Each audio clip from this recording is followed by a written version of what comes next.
Good evening class. स्वतंत्रता दिवस की आप सभी को शुभकामनाएं।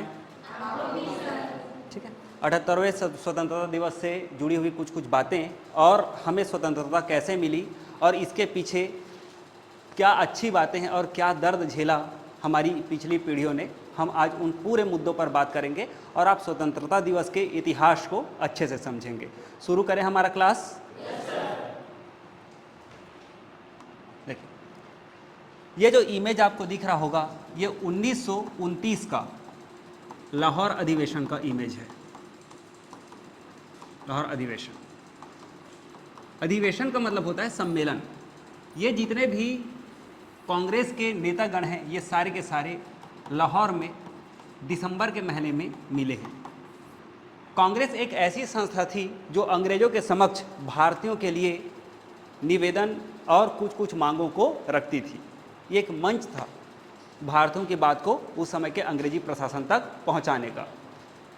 तो पहली बार लाहौर अधिवेशन में पूर्ण स्वराज की मांग की गई थी। आप देख रहे होंगे ये जवाहरलाल नेहरू जी यहाँ पे खड़े हुए हैं।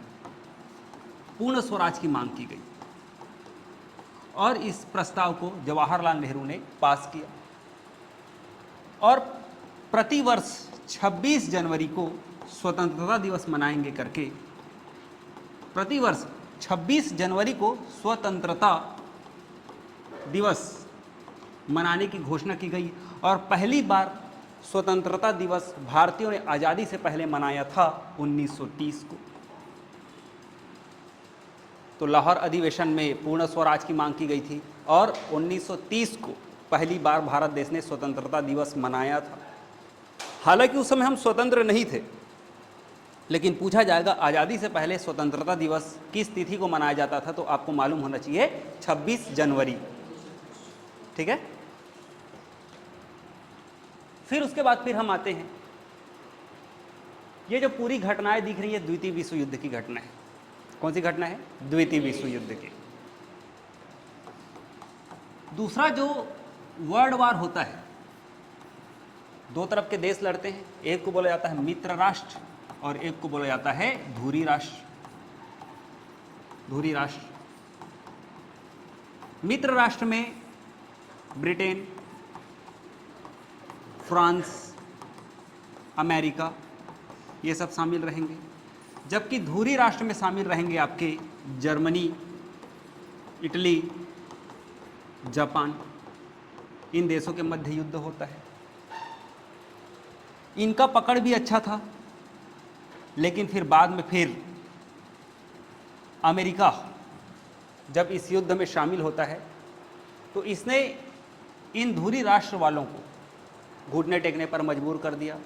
जापान पर तो इन्होंने, अमेरिका ने दो परमाणु बम बनाए थे, अमेरिका ने 2 परमाणु बम बनाए थे।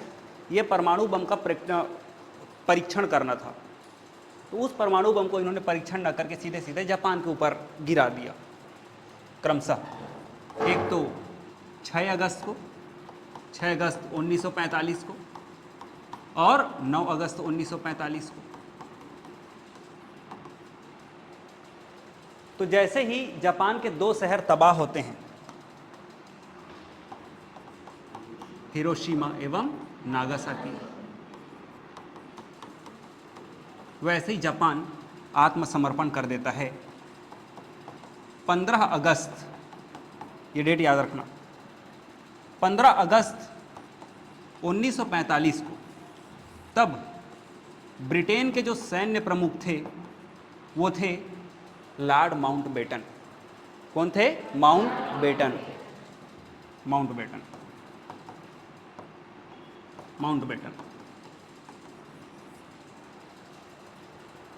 ब्रिटेन के इस समय बहुत सारे उपनिवेश थे, लेकिन ब्रिटेन अपने उपनिवेशों को अब पहले जैसे संभाल नहीं पाता था, क्योंकि भारत देश में भी विद्रोह बढ़ गई थी।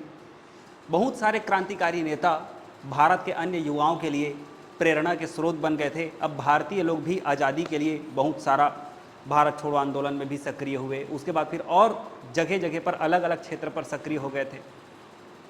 कुछ लोगों ने अपने एरिया में स्वायत्त सरकार की भी गठन कर ली थी, जैसे चित्तू पांडे ने बलिया में। ऐसे ही बहुत सारी क्रांतिकारी घटनाएं घट रही थी। अंग्रेज़ों को इसके लिए बहुत बड़ी सेना चाहिए थी। तो अंग्रेज अपना दर्द झेले कि जिस देश को उसने अपना उपनिवेश बनाया है वहाँ को मैनेज करने के लिए सेना रखे, उसको पेमेंट करे। तो ब्रिटेन बहुत सारे देशों पर कब्जा किया था, लेकिन अब वहाँ की शासन प्रशासन को संभालने में असक्षम हो चुका था और इंटरनेशनल दबाव भी था। तो ब्रिटेन को अब क्या करना था, यहाँ से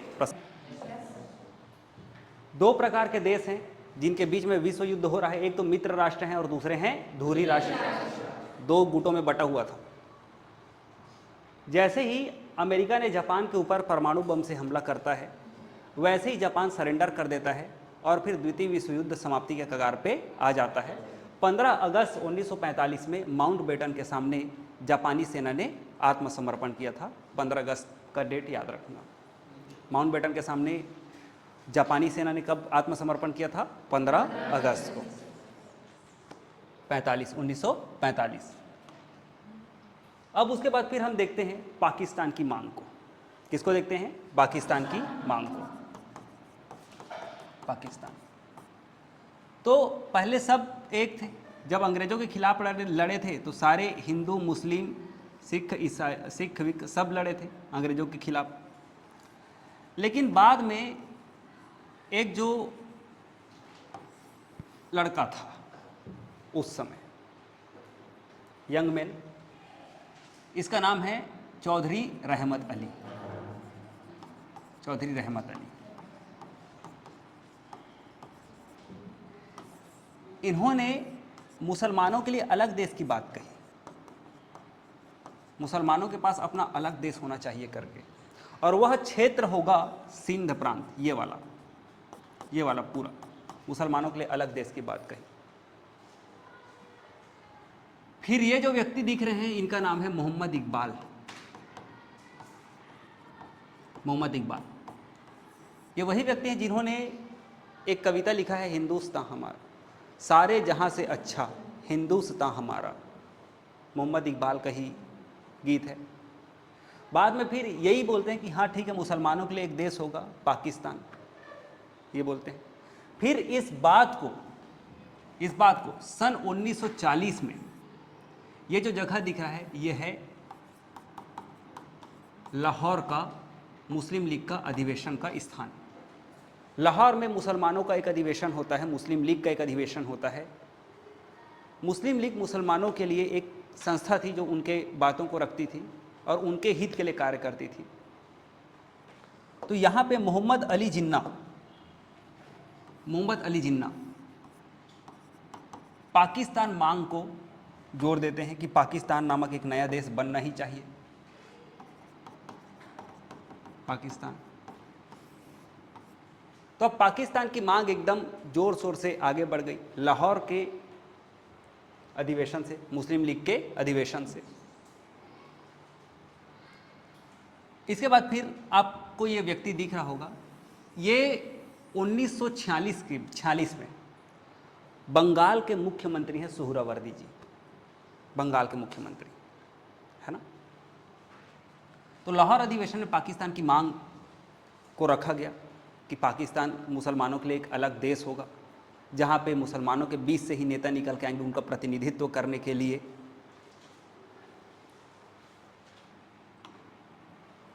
अब देखिए,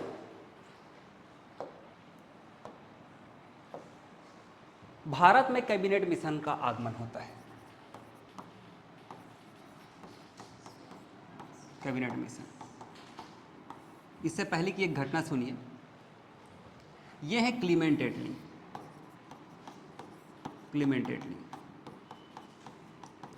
सन 1945 में ब्रिटेन में आम चुनाव होता है। चर्चिल और क्लीमेंट एटली दोनों चुनाव लड़ते हैं। चर्चिल जो कि पहले प्राइम मिनिस्टर थे, उनको हराकर क्लीमेंट एटली प्राइम मिनिस्टर बनते हैं और इन्होंने घोषणा की थी कि जैसे ही मैं प्राइम मिनिस्टर बनूंगा वैसे ही मैं भारत को आज़ाद करने का निर्णय लूँगा, उसको आज़ाद करूँगा, उसको स्वतंत्र कर दिया जाएगा। और ये प्रधानमंत्री बनकर आते हैं और इन्होंने भारत को आज़ाद करने के लिए अपने 3 मंत्रियों को यहाँ पे भेजा था, जिसके कारण इस 3 मंत्रियों के एक परिषद को कैबिनेट मिशन कहा जाता है। तो 3 लोग आते हैं। Stafford sir Pethick Lawrence, Stafford Cripps और एवी अलेक्जेंडर, 3 लोग आते हैं। ये जो हैं कैबिनेट मिशन के हेड बनकर आते हैं sir Pethick Lawrence. Sir Pethick Lawrence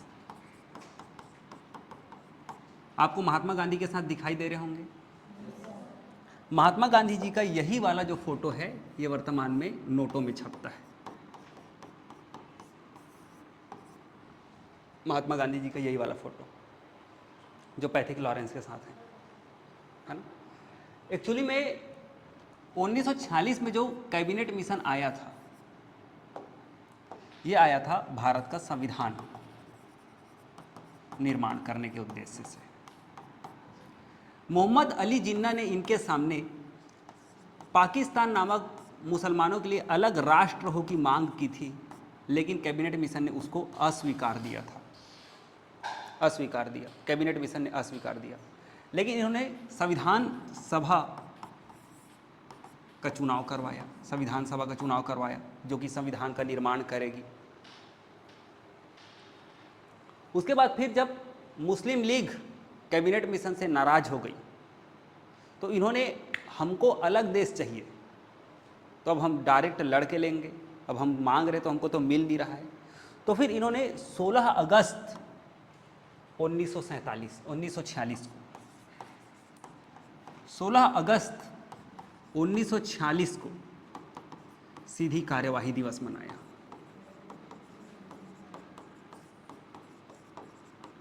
सीधी कार्यवाही दिवस में इन्होंने तो 16 अगस्त को सारे के सारे जितने भी लीग के सदस्य थे सबको अपने अपने एरिया के मस्जिद पे आ जाना, फिर उसके बाद फिर हम रैली निकालेंगे। तो बढ़िया रैली वैली निकाला गया, बढ़िया शांत थे, सब लोग को लग रहा था कि ठीक है रैली वैली निकालेंगे, नारेबाजी करेंगे, घर में चले जाएंगे। लेकिन सेकेंड हाफ में तो ये लोग तो सब छुरा चाकू तलवार डंडे वंडे निकाल के हिंदुओं को खोज खोज के मारने लगे, जितने भी अल्पसंख्यक थे सबको खोज खोज के मारने लगे। पूरा तबाही मचा दिया इन लोगों ने पूरा। ये देखो वहाँ के हिंदुओं को, स्त्रियों को, पूरा स्त्रियों के साथ दुष्कर्म किया गया, वहाँ के लोगों को मारा गया। बंगाल में तो 20,000 से ज़्यादा लोग मारे गए थे। जैसे आज आपको बांग्लादेश में जो न्यूज़ सुनने मिल रहा है ना, वो उस समय हुआ था। जहाँ जहाँ इनकी कम्युनिटी ज़्यादा थी वहाँ वहाँ इन्होंने रक्तपात मचा रखा था, अति मचा रखा था। इसी को इन्होंने सीधी कार्यवाही दिवस बोला। मोहम्मद अली जिन्ना ने सबको भड़का दिया था ये सब करने के लिए। कोई भाई बहन, हिंदू मुस्लिम भाई बहन कुछ काम नहीं आया उस समय। पड़ोसी पड़ोसी को मार रहा है, पूरा खून ही खून, लाशों की गिनती नहीं की जा रही थी। और वो जो सुहरावर्दी जिसका फ़ोटो देखे वो बंगाल का मुख्यमंत्री था, उसने उस दिन पहले ही प्लान कर रखा था कि ऐसे ऐसे करने करके उस दिन पुलिस वालों को भी उसने छुट्टी दे रखा था। तो यही थी सीधी कार्यवाही दिवस कि अगर प्रेम से नहीं मानोगे तो मार काट मचाकर अपना देश ले लेंगे। फिर जवाहरलाल नेहरू, सरदार वल्लभ भाई पटेल ने बोला कि भाई ये तो कैंसर है भाई ये, और शरीर के कैंसर को तो काट के निकालना ही चाहिए। महात्मा गांधी जो कि पक्ष से नहीं मैं देश की बंटवारा नहीं करूँगा, लेकिन जवाहरलाल नेहरू, वल्लभ भाई पटेल ने उनको मनाया। नहीं तो फिर ऐसे रोज़ देखने को मिलेगा करके। यहाँ की कंडीशन बिगड़ रही थी और यहाँ के उस समय वायसराय थे लॉर्ड वेवेल। 1946 में यहाँ के वायसराय थे लॉर्ड वेवेल। लॉर्ड वेवेल कहते हैं कि भाई यहाँ की जो कंडीशन है, यहाँ का जो हालात है वो बहुत ही अलग टाइप का है, आप कृपया कोई दूसरा वायसराय भेजिए। तो फिर मार्च 1947 में, मार्च 1947 में लॉर्ड माउंटबेटन भारत के वायसराय बन के आते हैं। और ये पहले ऐसे वायसराय हैं, वायसराय का मतलब होता है उस समय भारत देश का सबसे बड़ा पदाधिकारी वायसराय का होता था, ये बनकर आते हैं। पहली बार एक वायसराय भारत में आ रहा है और दूसरा वायसराय उसके स्वागत में खड़ा हुआ है, ये था लॉर्ड वेवेल। लॉर्ड वेवेल ने इसको भारत की सारी कंडीशन वंडीशन बताई कि यहाँ पे इस प्रकार की सारी घटनाएं घट रही हैं, लोग किसी का साथ नहीं दे रहे हैं, सब अपना अपना, मुस्लिम लीग का अपना मुद्दा चल रहा है, मुझे अलग देश चाहिए। इधर महात्मा गांधी चाह रहे हैं कि देश का बंटवारा ना हो। तो फिर ये आए, सभी पार्टी वालों से इन्होंने मीटिंग किया। तो फिर उसके बाद फिर इनको ब्रिटिश सरकार ने सबसे ज़्यादा शक्ति देकर भेजा था कि तुम कुछ अपनी जो जो आप प्रस्ताव रखोगे उस पर आपको विशेष अधिकार होगा, आप अपने हिसाब से भी फैसले ले सकते हो। हम किसी फैसले को अनुमोदन करते हैं और आपको उस फैसले से अतिरिक्त कोई नया नियम या कुछ नई प्रावधान करनी है तो आप उसके लिए स्वतंत्र हैं। विशेष शक्तियों के साथ लॉर्ड माउंटबेटन भारत आए थे। अब तक के गवर्नर जनरल से जितने भी गवर्नर जनरल हुए थे उनसे सबसे पावरफुल गवर्नर जनरल बन के आए थे लॉर्ड माउंटबेटन। इस समय रियासतों ने भी परेशान करके रखा था, संविधान निर्माण में कभी शामिल होते थे कभी शामिल नहीं होते थे। तो फिर आज़ादी के समय तक 563 रियासतों में से 560 रियासत तो भारतीय संघ में विलय हो चुके थे। 3 लोग थोड़े से आनाकानी कर रहे थे, जिसमें हैदराबाद था, जम्मू कश्मीर था और जूनागढ़ था। तो मैं यहाँ पे बना दूँ, ये जो है कश्मीर रियासत है और यहाँ पे है जूनागढ़, ये है कश्मीर। और हैदराबाद को तो आप जानते ही हैं, ये लोग आनाकानी कर रहे थे। तो फिर इनको बाद में जैसे भी कश्मीर में जब पाकिस्तान की आर्मी हमला करती है तो फिर वहाँ का राजा 26 अक्टूबर 1947 को जवाहरलाल नेहरू को फ़ोन करके बोलता है कि मैं भारत संघ में शामिल होना चाहता हूँ, तो उनको हमने शामिल कर लिया। जूनागढ़ जो कि गुजरात के तटीय क्षेत्र में था, जूनागढ़ के नवाब ने पाकिस्तान के साथ मिलने के लिए वहाँ के एक्ट ऑफ इंस्ट्रूमेंट में साइन कर लिया था, लेकिन यहाँ की जनता चाहती नहीं थी पाकिस्तान में जाना क्योंकि हिंदू मेजॉरिटी था। तो यहाँ की जनता ने बहुमत करा, तो फिर बहुमत में पूरा वोट हिंदुस्तान को मिल गया। हैदराबाद की जनता भी चाहती थी कि वो हिंदुस्तान में मिले, तो फिर ऑपरेशन पोलो के तहत हैदराबाद को भी शामिल कर लिया गया। तो ऐसे ये तीनों रियासत भी पूरे के पूरे रियासत भारत में शामिल हो गए। रियासतों के मंत्री थे सरदार वल्लभ भाई पटेल, उनके सचिव थे वीपी मेनन और उनके सहयोगी थे, बहुत साथ दिया था लॉर्ड माउंटबेटन ने। ठीक है, हालांकि ये आए थे भारत को ऐसे बांटने कि हम जाएं तो फिर भारत कभी ना उभर पाए। इन्होंने यूरोप में बाल्कन विभाजन किया था, छोटे छोटे खंडों में बहुत सारे देशों को बांट दिया था। वैसे ही बाल्कन प्लान लेके आए थे। इनका कहना था कि मैं भारत को ऐसे बांटूंगा कि देसी रियासत जो हैं, जितने भी क्षेत्रीय राजा हैं देसी रियासत, जैसे हमारा राजनांदगांव, खैरागढ़, यहाँ पे भी तो राजा लोग शासन करते थे, ऐसे जितने भी राजा लोग हैं वो चाहें तो भारत संघ में शामिल हों, वो चाहें तो स्वतंत्र रहें, वो चाहें तो पाकिस्तान में शामिल हो सकते हैं। अरे भाई, कई राजा महाराजा कैसे भारत में आकर तो उनका जितना भी राजत्व का सिद्धांत है, मतलब प्रजा के सामने वो भगवान स्वरूप थे, वो कम हो जाएगा। तो वो अपना राजगामी संपदा और राजकीय जो भी वेशभूषा और राजकीय सम्मान को थोड़ी ना छोड़ना चाहेंगे। तो ये बातें सरदार वल्लभ भाई पटेल लोगों को गलत लगी। तो इन्होंने बोला कि भाई ऐसा नहीं चलेगा, आप हमें बर्बाद करके मत जाओ, जाना है तो फिर ठीक ठाक बंटवारा करके जाओ। तो उसके बाद फिर धीरे से ये इनकी बात मानते भी हैं, आ जाते हैं लाइन, बिल्कुल सपोर्ट करते हैं भारतीयों को। लॉर्ड माउंटबेटन, भारत की जनता ने इनको दिल से अपनाया था। अभी मैं आपको दिखाऊंगा एक फोटो। चलिए, यह है चक्रवर्ती राजगोपालाचारी। अगर पूछा जाए कि सबसे पहले भारत और पाकिस्तान का विभाजन होगा, इस बात को किसने स्वीकारा था, तो आप बोलेंगे राजगोपालाचारी में भारत और पाकिस्तान के विभाजन का प्रावधान था। लेकिन इनके प्रस्ताव को मोहम्मद अली जिन्ना ने अस्वीकार दिया, जो खुद पाकिस्तान का लीडर बना था, उसने अस्वीकार दिया। तो एक साइड नहीं अस्वीकार दिया तो वो फार्मूला काम नहीं करेगा। फिर लॉर्ड माउंटबेटन लाते हैं भारतीय स्वतंत्रता अधिनियम। क्या लाते हैं? भारतीय स्वतंत्रता अधिनियम। भारतीय स्वतंत्रता अधिनियम 1947।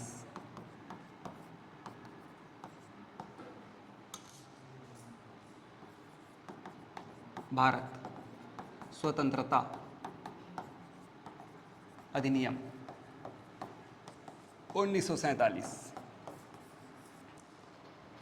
यह भारत को स्वतंत्र करेगा और इसमें भारत जब स्वतंत्र होगा तो इसके विभाजन भी होंगे, भारत के विभाजन भी होंगे। तो मुस्लिम लीग की जितनी भी कार्यवाहियाँ थी उसको देखकर तो दोनों क्षेत्र को अलग करना अनिवार्य हो चुका था। इधर का मुस्लिम बाहुल्य क्षेत्र को पूर्वी पाकिस्तान बनाया गया और इधर पश्चिमी पाकिस्तान बनता है और ये पूरा बनता है हमारा भारत।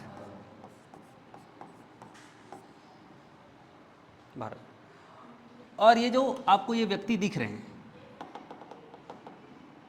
आपको ये जो व्यक्ति दिख रहे हैं, इनका नाम है सर सिरिल रेडक्लिफ।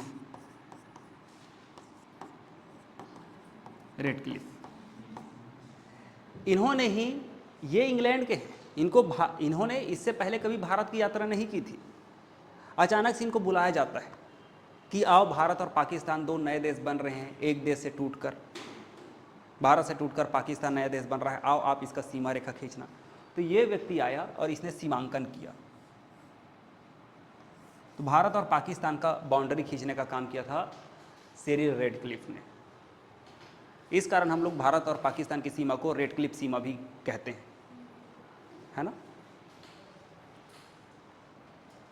अब बात आती है विभाजन की। तो 14 अगस्त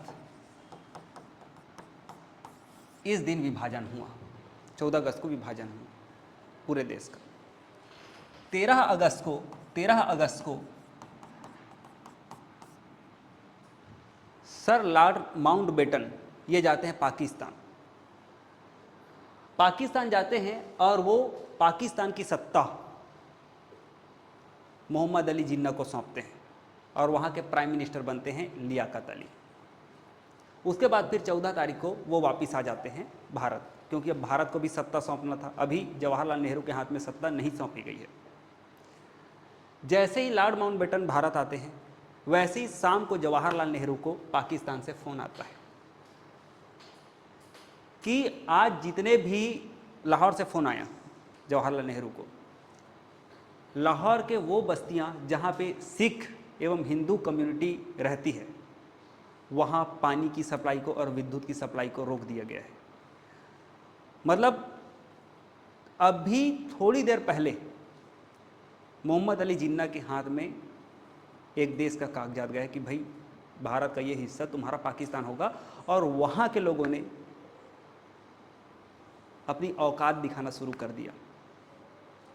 जितने भी हिंदू कम्युनिटी थे और सिख कम्युनिटी थे, उनके बस्ती में जो पानी और बिजली का सप्लाई होता था उसका कनेक्शन ही काट दिया। और जैसे ही बच्चे या महिलाएं या जो भी लोग पानी के लिए निकलते थे, भाई आदमी बिना बिजली के तो रह लेगा, लेकिन बिना पानी के कैसे रह पाएगा, तो उनको चुन चुन के ये लोग मारना शुरू कर देते थे, स्त्रियों के साथ दुष्कर्म करना शुरू कर देते थे। जवाहरलाल नेहरू सुने, रो पड़े।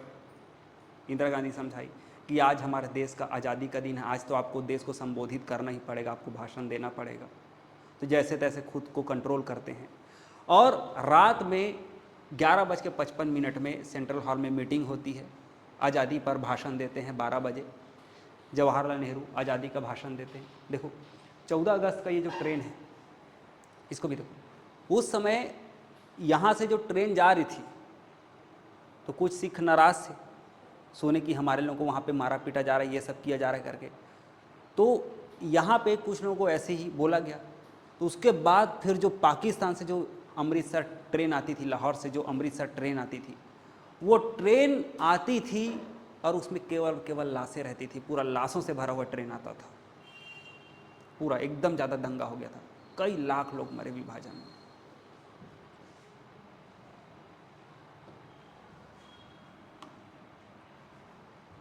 अब उसके बाद फिर हम थोड़ा सा, अगर हम स्वतंत्रता दिवस का बात कर रहे हैं और सुभाष चंद्र बोस जी को अगर हम याद नहीं करते तो फिर बात नहीं बनती। इन्होंने भारत को आज़ाद करने के लिए भारत से बाहर ही सरकार का गठन कर लिया था और आज़ाद हिंद फौज के ये सर्वोच्च सेनापति थे। सन 1945 में ये पूर्वोत्तर राज्य से भारत की ओर आ रहे थे, दिल्ली चलो करके नारा इन्होंने दिया था, अर्थात हम अंग्रेज़ों को खदेड़ेंगे, उनके साथ युद्ध करेंगे और भारत को स्वतंत्र कराएंगे, लड़ कर लेंगे अपना हिंदुस्तान वाला कॉन्सेप्ट था। लेकिन जैसे ही जापान आत्मसमर्पण करता है और वैसे ये कोई दूसरे व्यवस्था में जा रहे थे, इनकी नीतियों को हर कोई जानता नहीं था क्या चाहते कैसे करते थे करके, तो उसके बाद फिर अचानक से 18 अगस्त को सूचना मिलती कि सुभाष चंद्र बोस जी नहीं रहे करके। तो फिर अंग्रेज़ों ने बरसात का फ़ायदा उठाया और अंग्रेज़ों के पास एयरक्राफ्ट भी थे, तो इन्होंने आज़ाद हिंद फौज के बहुत सारे लोगों को गिरफ्तार भी किया। उसमें से ये जो 3 लोग आपको दिख रहे हैं, सहगल साहब, ढिल्लन साहब और शाहनवाज, इनको फांसी की सज़ा दी गई और इनको लाल किले के पास फांसी देंगे करके इन्होंने डिमांड किया कि हम लाल किले में पूरे चौराहे में इनको फांसी देंगे। जैसे ही देश की जनता ने सुना कि आज़ाद हिंद फौज के लोगों को ये फांसी दे रहे हैं, और इसमें देखो सभी धर्म के हैं,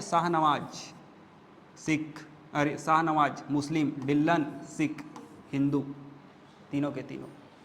आज़ाद हिंद फौज में कोई धर्म वगैरह को लेकर लड़ाई झगड़ा नहीं होता, उसमें सभी कम्युनिटी के लोग सुभाष चंद्र बोस जी का बात मानते थे। एक अलग ही लेवल के नेतृत्व करता थे वो, उनके जैसा भारत में ना कोई नेता पैदा हुआ है, ना कभी होगा, भारत में नहीं पूरी दुनिया में भी वो सबसे अलग किस्म के नेता माने जाते हैं, है ना।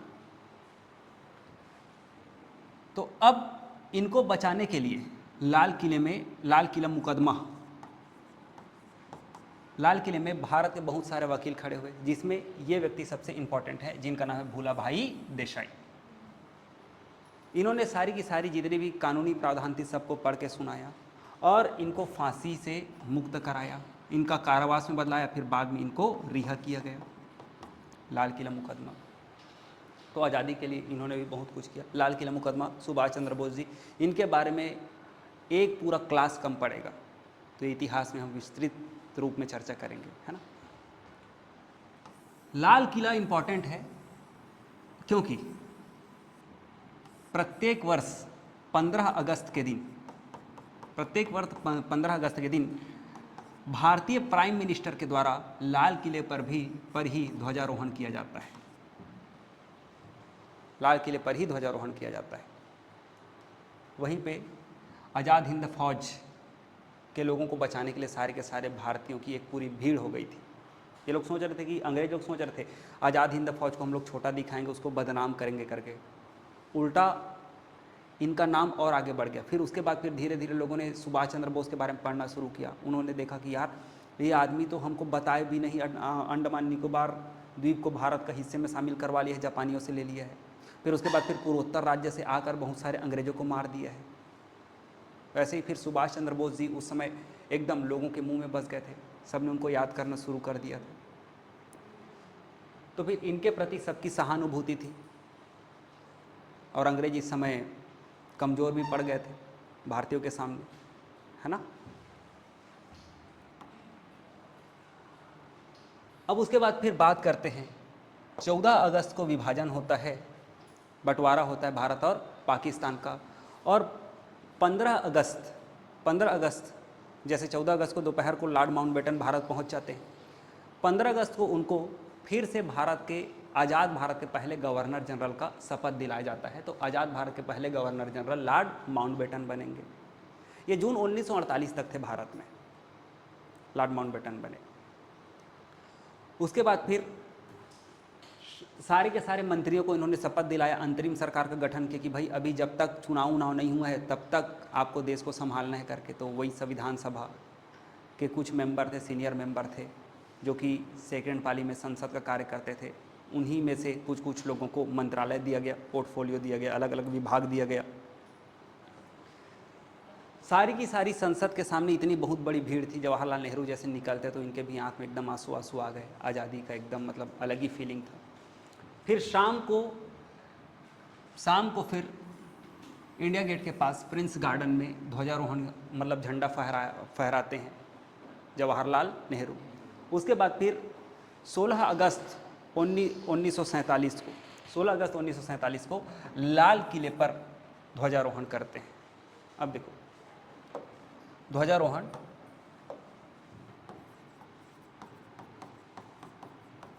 और झंडा फहराने में क्या अंतर है।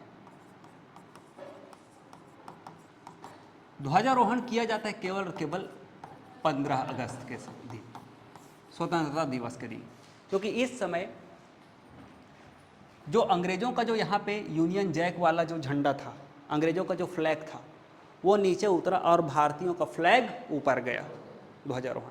बाकी समय पहले ही झंडा रहता है ना, और उसको फिर फहराया जाता है, तो झंडा फहराना बोलते हैं। इस दिन जो भारतीय ध्वज होता है वो नीचे से ऊपर की ओर जाकर लहराता है, ध्वजारोहण कहते हैं। ध्वजारोहण केवल स्वतंत्रता दिवस के दिन होता है, बाकी समय आप झंडा फहराते हैं। क्लियर? अब हम थोड़ा सा तिरंगे के इतिहास में आ जाते हैं। तिरंगे के इतिहास में आ जाते हैं। हमारा जो राष्ट्रीय ध्वज है वो तिरंगा है। तो सबसे पहली बार 1921 में तिरंगे के वास्तुकार थे पिंगली वेंकैया, जानते हो ना, कर्नाटक के हैं पिंगली वेंकैया। इन्होंने इस प्रकार का राष्ट्र ध्वज की संकल्पना की थी, इस प्रकार का डिजाइन किया था। वाइट पट्टी ऊपर में, हरा पट्टी यहाँ, लाल पट्टी नीचे में, है ना। एक्चुअली में इन्होंने हरा और लाल को ही किया था, फिर उसके बाद में फिर इसको जोड़ा गया था, महात्मा गांधी ने जोड़वाया था चरखे को और वाइट पट्टी को। तो ऐसे 3 कलर का था। बाद में 1931 में कांग्रेस के द्वारा ये लाल को हटाकर केसरिया किया गया। कांग्रेस ने इसको केसरिया किया और नीचे हरा और बीच में सफ़ेद, लेकिन इसमें गांधी जी का चरखा था। फिर बाद में झंडा समिति बनता है और झंडा समिति के अध्यक्ष होते हैं डॉक्टर राजेंद्र प्रसाद। तो डॉक्टर राजेंद्र प्रसाद को तैयब जी सलाह देते हैं कि आप चरखे के जगह में अशोक चक्र रखो करके, तो उसके बाद फिर इस चरखे को हटाकर अशोक चक्र को अपनाया जाता है, जिसमें 24 तीलियां हैं और इसे संविधान सभा से मान्यता मिलती है। हमारे राष्ट्रीय ध्वज की मान्यता मिलती है 22 जुलाई 1947 को। तिरंगा हमारा राष्ट्र ध्वज बनता है। अगर कोई आपको पूछे कि भाई राष्ट्र ध्वज है तो राष्ट्र ध्वज का गीत भी होगा, तो आप बोलेंगे बिल्कुल। पहली बार ध्वज गीत का मंचन हुआ था 1938 में। 1938 में सुभाष चंद्र बोस जी के अध्यक्षता में हरिपुरा में अधिवेशन हुआ था। वहाँ पे सुभाष चंद्र बोस जी ने श्यामलाल गुप्त जी के द्वारा लिखा गया विजय विश्व तिरंगा प्यारा झंडा ऊंचा रहे हमारा, इस ध्वज गीत का मंचन किया था।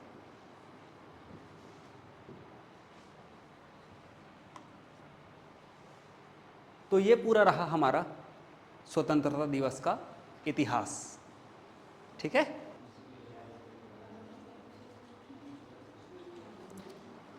चलिए बोलिए वंदे मातरम।